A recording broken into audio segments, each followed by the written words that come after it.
Desmarcados.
¿Qué tal? Buenos días, saludos, bienvenidos un día más al Desmarque Live. Son las 10:30, arrancamos con el primer boletín informativo. Me acompaña Fran Ortiz. Hola Fran, ¿qué tal? Hola, buenos días, Chema. Primero para repasar la clasificación del Sevilla para la Q3 de la Europa League. Supera el conjunto nervionense esta primera ronda previa y además con cierta facilidad. Ya decíamos que traía los deberes hechos del partido de ida de la semana pasada en el Ramón Sánchez Pizjuán con ese 4-0 y en el partido de vuelta en Budapest. Lo cierto es que la cosa pues fue también bastante bien. Victoria 1-3 del Sevilla de Pablo Machín, que se planta en la siguiente ronda. Evidentemente vamos a hablar de ello, también vamos a escuchar al técnico sevillista y, por cierto, el Sevilla que ya conoce, al que va a ser su siguiente rival en fase previa de la competición continental, el Zalgiris lituano. Sí, en el día de ayer se midió al Liupes en ese partido de vuelta de la ronda 2 de la previa de la Europa League y evidentemente, como tú bien decías, Chema, venía ya a cumplir el trámite, ¿no? El resultado de la ida le permitía administrarse, sobre todo en esos primeros minutos en los que quizás fueron los más contemplativos del partido, y a partir de la media hora sí que se enchufó un poquito más al duelo el conjunto entrenado por Pablo Machín y acabó solventando el partido con esa ventaja definitiva de 1-3. Se vieron nuevos detalles en el equipo de Pablo Machín, la entrada, por ejemplo, al once titular de Pejiño, el canterano que tan buenas sensaciones se está dejando en este arranque de pretemporada. También volvió a la portería Sergio Rico, o ese doble pivote, ¿no?, formado por Ever Banega y Franco Vázquez. Primer partido del argentino como titular en esta temporada en el Sevilla, apenas con 4 o 5 entrenamientos de rodaje, y también turno para Mercado, que afrontó sus primeros minutos en la pretemporada del Sevilla debido a que Nico Pareja, que en un principio estaba en el once inicial, se tuvo que retirar del mismo por unas pequeñas molestias que tuvo durante el calentamiento. Así que, bueno, a lo largo de los desmarcados de hoy desgranaremos un poquito más la información del Sevilla, pero a grosso modo así fue el partido de ayer. Pues sí, vamos a dar alguna pinceladita ahora en este primer espacio informativo. A partir de la 1 ya les aviso que bueno, podrán ver y escuchar a todos los protagonistas tras ese triunfo y esa clasificación del Sevilla, como decimos, para la Q3 de la Europa League. Las novedades que comentaba Fran Ortiz, por ejemplo, la entrada de Ever Banega, que no jugó en el partido de ida y disputa sus primeros minutos oficiales, también la de Gabriel Mercado ante esas molestias de Nico Pareja y Sergi Gómez como nuevo fichaje del cuadro hispalense, que pues también vivía sus primeros minutos oficiales con la camiseta sevillista. El resto del equipo, bueno, pues también la aparición del canterano Pejiño y sigue apostando de momento Pablo Machín y es posiblemente de lo que más llame la atención en el equipo. Sigue apostando por Franco Vázquez como centrocampista, como en ese doble pivote. Si en el partido de ida fue junto a Roque Mesa, ayer junto a Ever Banega y, por cierto, también hay que destacar el cambio en la portería. Sí, lo decíamos anteriormente, ¿no? Se daba la situación de que en el partido de ida apostó por Tomás Váslik en portería y esta vez fue Sergio Rico quien tomó el relevo. El Sevilla sigue esperando ofertas por el guardameta y evidentemente también peinando el mercado de porteros por si finalmente Sergio Rico no continúa. Y luego en el caso de Franco Vázquez ya también lo analizábamos un poquito aquí en directo a la red en el día de ayer.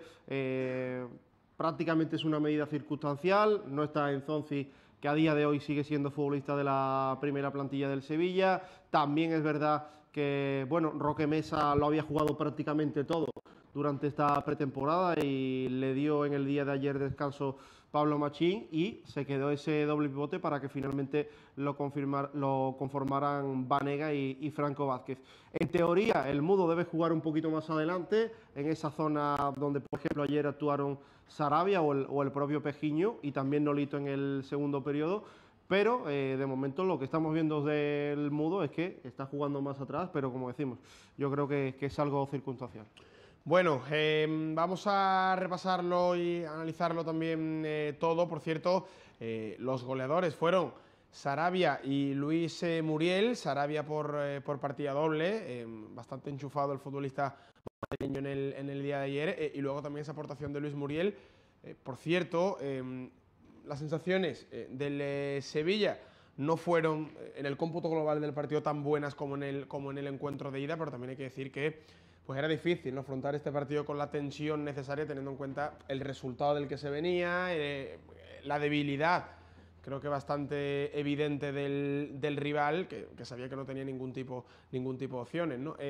Fue también, estaba el foco también puesto, ¿no?, y había interés en escuchar las palabras de Pablo Machín, del entrenador del Sevilla, después del partido, porque, por ejemplo, habló acerca de la situación. Luego lo vamos a debatir a partir de la 1 del mediodía sobre todo, pero, bueno, una situación que ya barruntábamos, ¿no? Por ejemplo, aquí en la redacción del Desmarque, con los jugadores con los que cuenta Pablo Machín y en qué posiciones, ¿no? Por ejemplo, ayer dijo que a Muriel le ve más como acompañante del delantero que como delantero en sí, ¿no? Que evidentemente espera la llegada de un delantero centro referencia.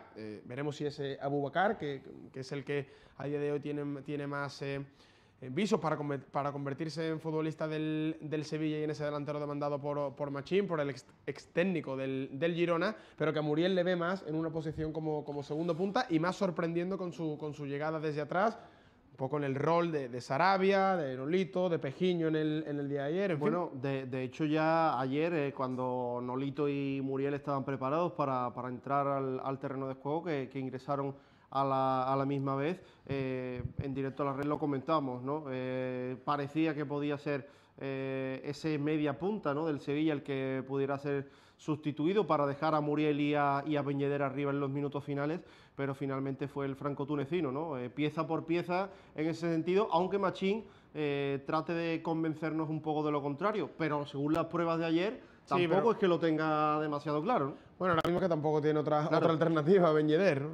Probablemente si tuviese otro delantero, pues quizás Muriel no hubiese entrado como referencia en ataque, ¿no? Que, pero por cierto, llegaba al partido con molestias, que sí, por eso viajaba Marc Wall, según nos había confirmado el Sevilla, y finalmente el que entró en la convocatoria por esas molestias de Nico Pareja fue Juan Soriano, se quedó también fuera Marc Wall. Bueno, pues todo lo vamos a debatir con tranquilidad y, por supuesto, queremos también compartir la opinión de todos vosotros a través de Facebook Live, a través de Twitter.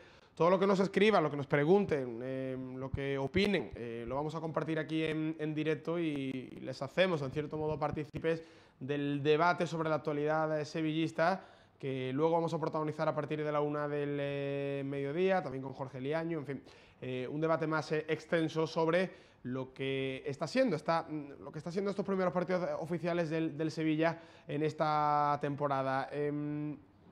vamos a ver precisamente un pequeño extracto de esa rueda de prensa post partido de Pablo Machín, y luego tenemos que hablar del próximo rival del Sevilla, el Zalgiris lituano. Luego ahora enseguida va a estar por aquí Alberto Casas, que va a traer lo más destacado también de la noche futbolística en la Europa League y los equipos que también pasan, al igual que el Sevilla, a la siguiente ronda. Pero antes, Pablo Machín.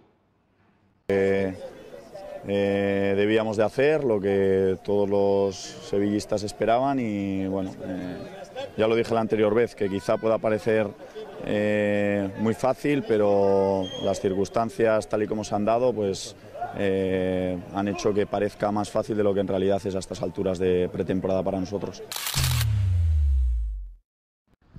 Atendía el entrenador soriano a los medios oficiales del club a la conclusión del partido en el mismo estadio de Budapest. Como decimos, Alberto, ¿qué tal? Muy buenas. Muy buenas, Chema, ¿qué tal? El Zalgiris es finalmente el rival del Sevilla después de eliminar al Vaduz, al equipo de Liechtenstein. Exactamente. Ayer empató a 1, pero bueno, hizo valer el resultado de la ida en Lituania, ganó 1-0. Sí.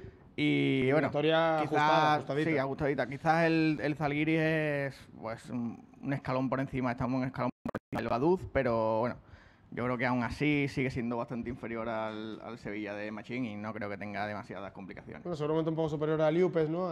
Sí, quizás también un escalón superior al Iupes. Pero tampoco, ¿no? Debe poner en demasiados no creo que pongan demasiados aprietos al Sevilla, la verdad. Bueno, el Sevilla que previsiblemente va a ser evidentemente muy favorito en esta Q3 también de la Europa League, que correcto. Lo normal es que la solucione con una cierta solvencia la eliminatoria, a lo mejor no con un 7-1 de parcial, pero debe... Seguramente no, pero quizás algo menos, pero ya te digo que no creo que pongan demasiadas complicaciones.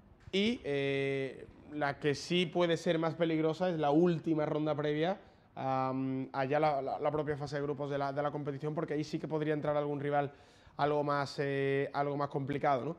Repasamos el resto de eliminatorias, si te parece, porque había algunas que ya prácticamente llegaban sentenciadas, al igual que la del Sevilla, pero por ejemplo había otras que llegaban muy abiertas. Hablábamos, si se acuerdan, la pasada semana, el viernes de la pasada semana, hablábamos de los problemas a los que se había metido el Atalanta, empatando 2-2 en su estadio, en su propio estadio en Italia contra el Sarajevo. Pues bien, lo ha resuelto y de qué manera, ¿no? En el partido de vuelta, por la vía nada menos, Alberto, que 0-8. Por la vía rápida.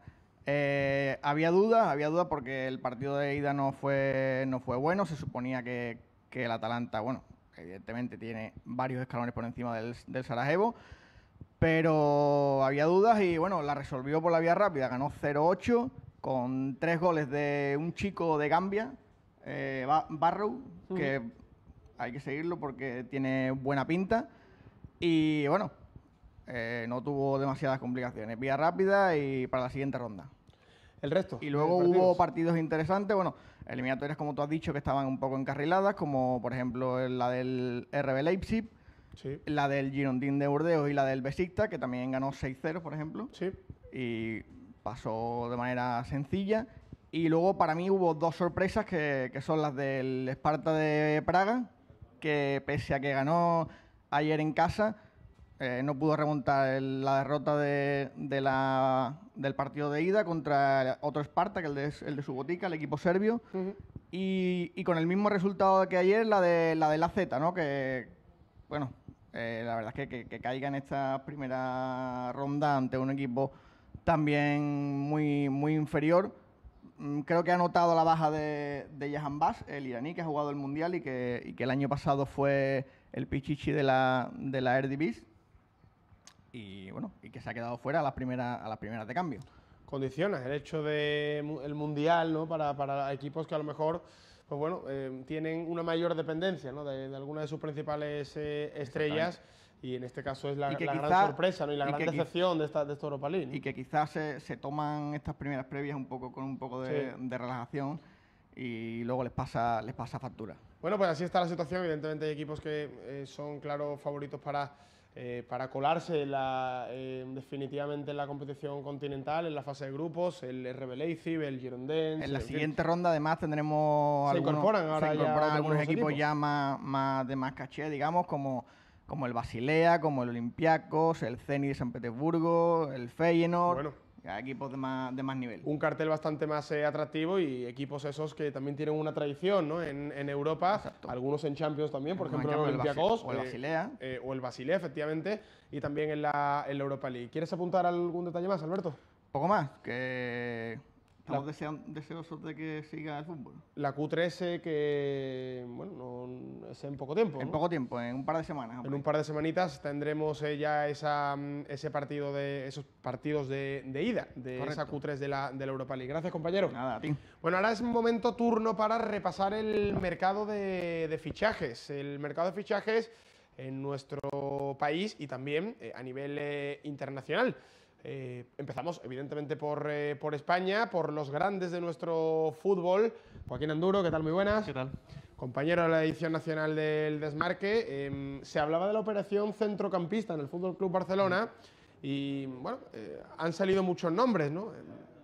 Al parecer lo que queda claro, y lo leí ayer en Twitter, no recuerdo exactamente quién lo puso, pero que me perdone, pero bueno, se puede sacar en conclusión que el Barça tenía muy claro, ¿no?, el perfil de centrocampista que quería. Primero fue, bueno, ha sido Rabiot, ha sido Pogba, ha sido, en fin, muchísimos mediocentros que han sonado para el conjunto azulgrana y finalmente el elegido parece, y el que va a terminar fichando, parece que va a ser Arturo Vidal, el futbolista del Bayern de Múnich, el chileno. Ante la marcha de Paulinho, el jugador de un perfil más parecido que había en el mercado es Arturo Vidal, con una opción real que podría superar muy poco, no llegar incluso a los 30 millones en una cantidad alrededor de esa.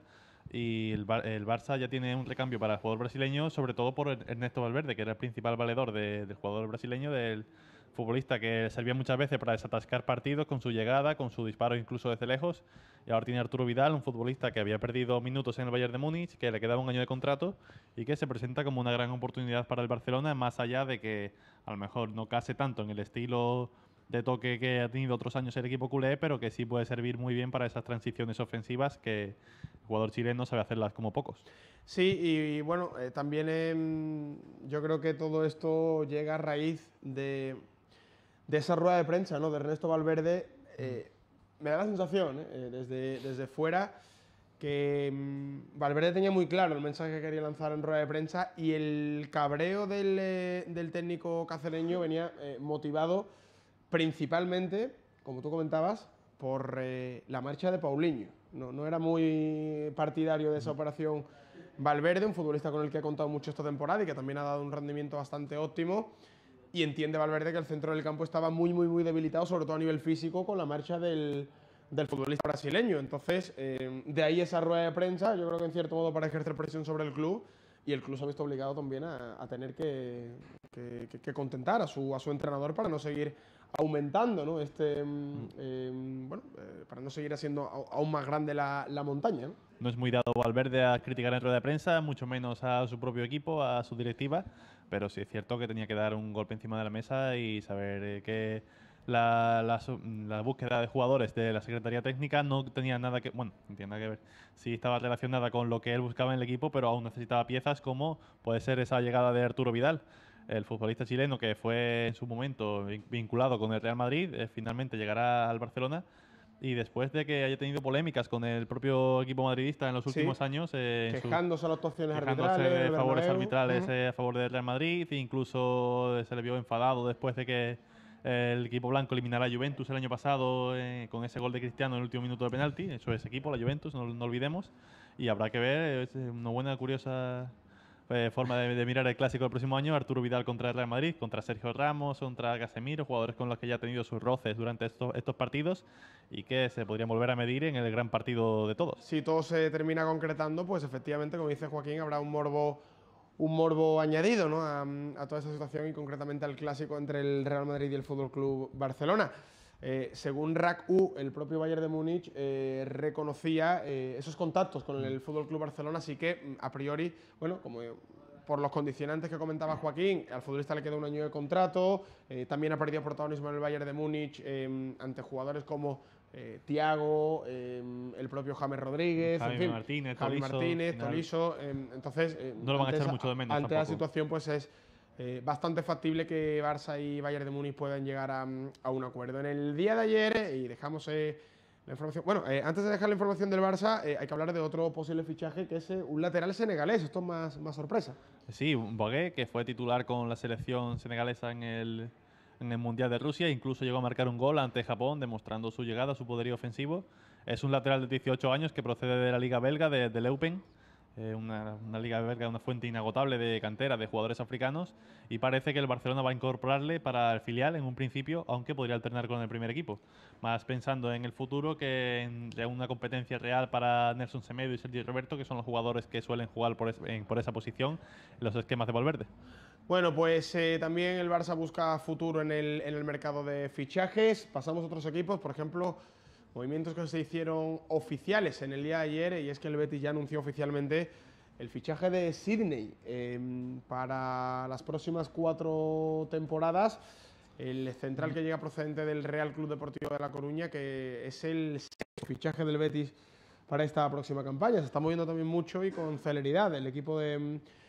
bueno, en este caso Serra Ferrer en el mercado. Y con calidad, porque es que Sidney estamos hablando de que hace 3 años podría ser el mejor defensa del Betis. Ahora mismo es el cuarto central de la plantilla, después de Bartra, Isamandi y Fedal. Correcto. No olvidemos que ya ha llegado también William Carballo, ha llegado Inui, están llegando futbolistas al Betis de talla prácticamente, hombre, no en el caso de Sidney tanto, pero reconocimiento internacional. El equipo verde y blanco sabe lo que es jugar competición europea, por ejemplo. Ha jugado también, está creando un buen equipo el Betis, va a pelear por todo, no renuncia a nada, sigue con esa idea de crecer año a año, y ese fichaje de Sidney, en teoría, para ser suplente, demuestra que las aspiraciones son máximas en el equipo verde y blanco. Pues así de contento se mostraba Sidney tras oficializarse su fichaje por el Betis. De poder estar aquí, de poder hacer parte de ese proyecto tan bonito, y bien, y vengo para ayudar y espero poder ayudar a mis compañeros a dar muchas alegrías para la gente. Vengo con mucha ilusión, con muchas ganas de ganar cosas aquí, de crecer como jugador, entonces creo que es un gran club para venir, y bien, estoy muy contento de poder estar aquí y espero que hagamos una gran temporada.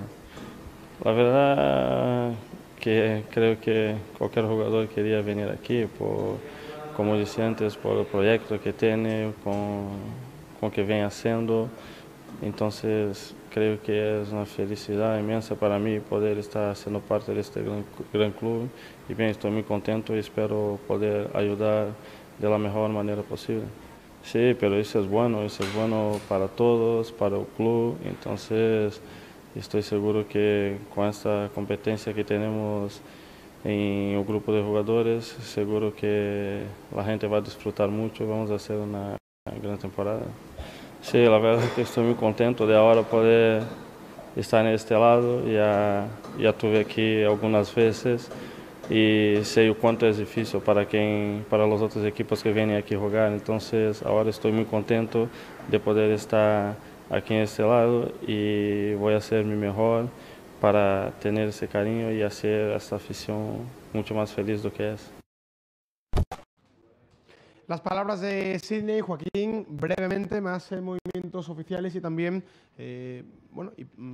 otros hipotéticos que se pueden terminar concretando. Pues sí, como oficiales tenemos se ha cerrado la operación entre Eibar y Las Palmas, que ha terminado con Pedro Vigas en el equipo armero y Cristian Rivera, el jugador joven de Eibar, que estuvo la pasada campaña cedido en segunda, seguirá este año en la división de plata, en las filas de Las Palmas.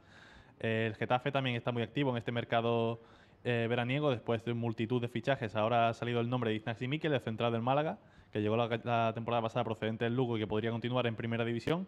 El Getafe también está pendiente de Faisal Fajir, que tiene una oferta del CAEN, y el propio futbolista ha afirmado, se ha filtrado que que no le importaría salir del equipo y, en definitiva, multitud de nombres que, más allá del fútbol internacional, que también hay nombres gordos, en España los equipos se están moviendo para no pasar apuros la próxima temporada.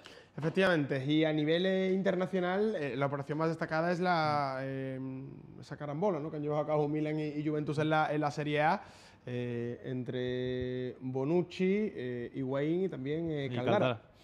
Pues sí, finalmente Higuaín jugará en el Milán, se ha cerrado el traspaso. Caldara también pasa al equipo rosonero y es Leo Bonucci el que vuelve a la Juventus un año después de su salida. Además de eso, como ya comentábamos ayer, la Juventus ingresará 18 millones esta temporada y otros 36 la próxima campaña para que el Milán pueda cumplir con el fair play financiero, que ya este año tuvo problemas para poder competir en Europa. Finalmente la UEFA le ha dado permiso al conjunto italiano y este año, para no tener problemas, pues lo pagará en cómodos plazos, como se suele decir, y finalmente será el año que viene cuando se complete esa operación que llevaría a Higuaín a Milán por 54 millones de euros. Aparte de este fichaje que ya más o menos se preguntaba ayer que podría ser oficial en cuestión de horas, también llegan movimientos en la Premier League. Max Meyer, un futbolista alemán con muchísimo futuro, ya lo ha querido el Sevilla, incluso el Barcelona se interesó por él hace unos años. Firmará por el Crystal Palace. Otra de estas operaciones que nos sorprende en la Premier League es que con la cantidad de dinero que tienen los equipos les da para poder llevarse a una promesa, un jugador que pinta para estrella como Meyer. Y otro fichaje interesante es el de Mawson, el central del Swansea, que pasará a jugar en el Fulham. Un recién ascendido que se está gastando dinero de campeón de Premier. Bueno, pues así está la situación. Gracias, Joaquín. A vosotros. Bueno, y ahora es momento, antes de cerrar, veíamos las imágenes también de Max Meyer, futbolista que ha cerrado el Crystal Palace y que sonaba, o ha llegado a sonar, ha sido vinculado con el Sevilla. Ya están por aquí junto a mí Fran Ortiz de nuevo y Juan Pérez, al que saludo. Hola, Juan. Muy buenas, ¿qué tal? Porque, bueno, el movimiento del que más está hablando, por cierto, saludamos a Mari Carmen Vázquez, que nos saluda y además añade mucho Betis. Estaba contenta, evidentemente, con los fichajes que está haciendo el conjunto verde y blanco y no es para menos porque se está moviendo muy bien en el mercado. Fran, Juan, el posible fichaje de Arturo Vidal por el FC Barcelona han sonado mucho en mediocentros. A mí me da la sensación de que esto es un poco improvisado, ¿no?, que no se tiene claro el perfil. Entiendo que Valverde sí que lo tenía claro, ¿no?, que lo que quería era un tipo Paulinho y lo más parecido que puede encontrar el Barça, al menos que está a su alcance económico, es Arturo Vidal. ¿Os convence para el FC Barcelona?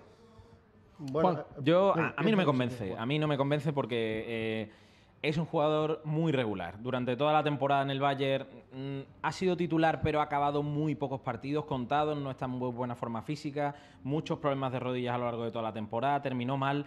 Y yo creo que lo que necesita en el 11 titular ahora mismo el Barcelona es un jugador de calidad. Es verdad que necesita músculo, pero no creo que sea Vidal precisamente ese perfil con lo que tiene en la plantilla. Hay que ver cómo se desarrolla Artur, que yo creo que es la pieza clave de cómo pueda moverse, o si Sergi Roberto juega en el centro, que está probando Valverde, pero yo creo que Vidal no es la respuesta o la solución que necesita el Barça.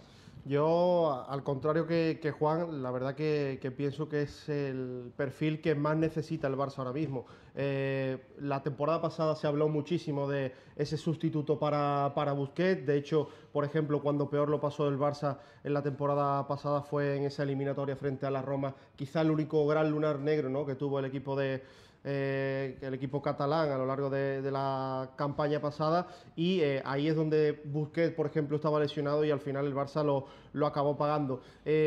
Juan habla de ese perfil creador un poquito más. Yo creo que por lo poco que hemos visto ya esta pretemporada del Barça, en teoría ese futbolista debe ser Arthur, ¿no?, que digamos ha tomado un poquito galones y evidentemente las comparaciones con Xavi casi siempre van a ser odiosas. O con Iniesta. No creo que el Barça encuentre un futbolista de ese tipo, pero creo que sí le hace falta más un perfil de ese modo. Es que se ha hablado de Rabiot, se ha hablado de Thiago, y yo creo que no tiene absolutamente nada que ver. A lo mejor es que quiere hacer más fichajes del Barcelona. Se ha hablado de Thiago, se ha hablado de Rabiot, luego se ha hablado de Pogba y Arturo Vidal. Es que no tiene nada que ver. Es que son jugadores totalmente diferentes. Lo que creo que el fichaje de Arturo Vidal no implica que el Barça no vaya a fichar más en esa parcela del campo. Yo personalmente creo que... Además porque le puede salir por un coste relativamente bajo. Sí, a mí yo con el perfil estoy de acuerdo, pero creo que Vidal, es que ya os digo, ha tenido una temporada relativamente mala con muchísimas lesiones. No creo que sea el perfil realmente que necesite el Barça ni aunque sea suplente, que creo que es la idea, que sea suplente. Es que creo que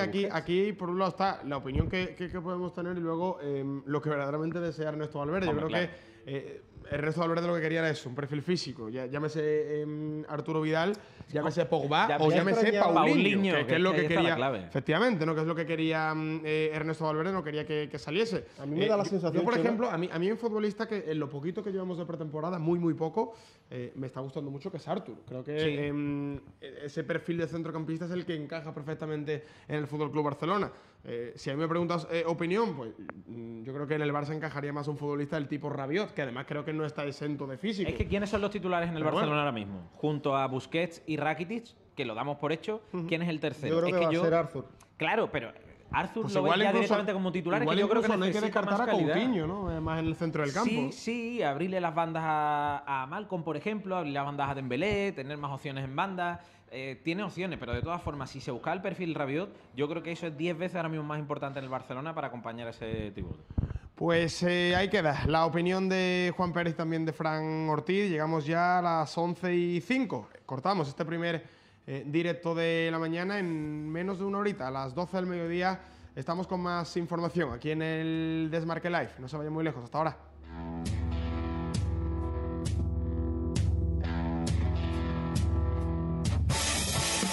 Desmarcados.